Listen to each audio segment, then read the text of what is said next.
Në ditën e parë të muajit të shenjtë Ramazanit mes kalimtarëve të rastit në Elbasan, bie në sy 82 vjeçari Riza Kurti, i cili me përkushtim dhe pasion i bie daullës së tij. Ka prej atyre që afrohen dhe i dhurojnë ndonjë monedhë në shenjë respekti dhe simbolike për vlerat që mbart ky muaj. Në një bisedë me të moshuarin, mësojmë se ai ka rënë daullës për 38 vite në dasma, ndërsa prej 15 vitesh ka vijuar traditën e lajmërimit të besimtarëve për syfyrin dhe iftarin. 82 vjeçari shprehet se daulli e ka bërë të dashur dhe të respektuar në sytë e besimtarëve musliman, por jo vetëm. Kam shumë vite që kam kap daulle, kam qenë deregji, kam qenë në përdasma.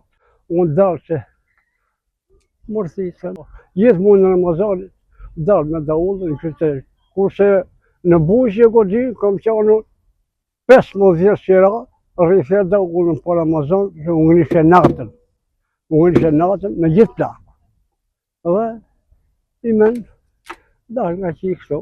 Me këta kam 18 vjetë. Kurse deregji kam qenë, kam hangë datët 36 vjeç qira.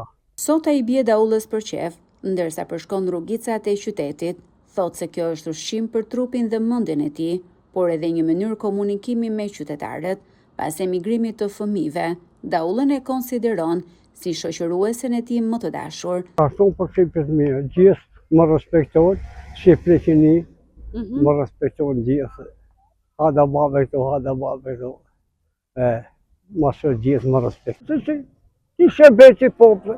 Po, unë do gjallë, ka qëpë do gjallë shumë. Gjatë muajit të Ramazanit, Riza Kurti udhëton pothuajse çdo ditë nga Shushica ku banon drejt Elbasanit me veglën e tij muzikore. Edhe pse mosha e thyer nuk ja mundëson agjërimin, ai shprehet se daullja e mban të lidhur ngushtë me besimin.